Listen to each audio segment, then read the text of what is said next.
എന്റെ പ്രിയപ്പെട്ടവരെ, അല്ല ആരാണെന്നറിയില്ലടോ. ഈ വാഴ കേൾക്കാമെന്നവരോട് ഒരു മുസ്ലിമായ സഹോദരൻ, ഒരു അയൽ മുസ്ലിമായ സഹോദരി നിന്നോട് ചോദിക്കുകയാ, അല്ല ആരാണെന്ന് എനിക്കൊന്ന് പറഞ്ഞതാ, അല്ല ആരാണെന്ന് എനിക്കൊന്ന് പറഞ്ഞതാ. 5 മിനിറ്റിൽ കൂടുതൽ പറയാ നിനക്ക് എന്തറിയാ സഹോദരാ? ഞാൻ പറയുന്നത് നമുക്കൊരാൾക്ക് പോലും അല്ലാഹനെ അറിയില്ല. അല്ലാഹനെ നമുക്കറിയുമായിരുന്നെങ്കിൽ ഈ വഅദിന്റെ ആവശ്യമില്ലായിരുന്നു സഹോദരാ.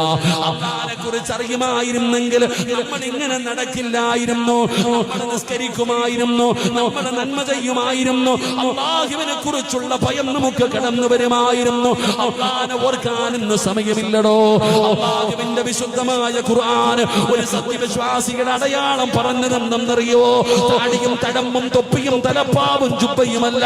അല്ലാഹുവിന്റെ വിശുദ്ധമായ ഖുർആൻ ഒരു സത്യവിശ്വാസിയുടെ അടയാളം പറയുന്നത് ഇന്നമൽ മുഅ്മിനൂന അല്ലദീന ഇദാ ദുകിറല്ലാഹ്,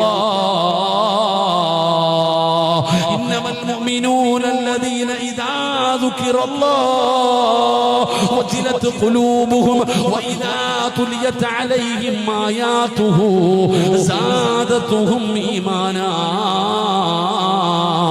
വഅലാ റബ്ബിഹിം യതവക്കലൂൻ.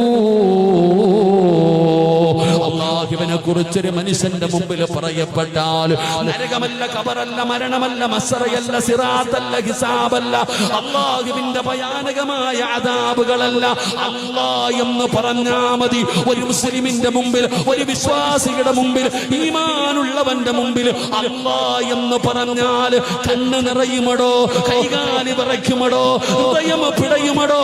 ജീവിതത്തിൽ വന്നുപോയ പാപങ്ങൾ മുഴുവനും അവൻ ഓർമ്മ വരികയാണ്. അവന് പടച്ചറപ്പിന്റെ ദർബാറിലേക്ക് തന്റെ ഇരുകരങ്ങൾ ഉയർത്തികെട്ട് പൊട്ടിക്കരന്നുകൊണ്ട് തൗബ ചെയ്യുമെന്ന് അല്ലാഹുവിന്റെ വിശുദ്ധമായ ഖുർആൻ വിടന്ന് പറഞ്ഞു തരുമ്പോ നമ്മളിൽ ആർക്കാ അല്ലാഹനെ പേടിയുള്ളത്?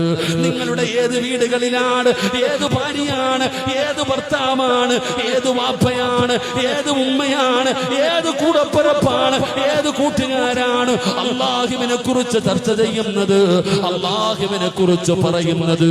എന്റെ പ്രിയപ്പെട്ടവരെ, അല്ലാഹ് ആരാണെന്ന് പഠിക്കണം സഹോദരാ. വാപ്പാ പറഞ്ഞു കൊടുക്ക്, മക്കൾക്ക് പറഞ്ഞു കൊടുക്ക അല്ലാഹ് ആരാണെന്ന്. സഹോദരാ, നിന്റെ ഭാര്യക്ക് പറഞ്ഞു കൊടുക്ക അല്ലാഹ് ആരാണെന്ന്. അത് നിന്റെ കടമയാണല്ലോ. നിന്നെ ഏൽപ്പിച്ചിരിക്കുന്ന അമാനത്താണ് നിന്റെ ഭാര്യ.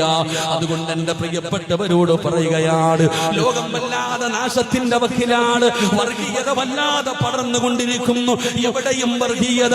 എന്റെ പ്രിയപ്പെട്ടവരെ, നാശത്തിലേക്ക് നമ്മുടെ നാട് നടന്നുകൊണ്ടിരിക്കുമ്പോ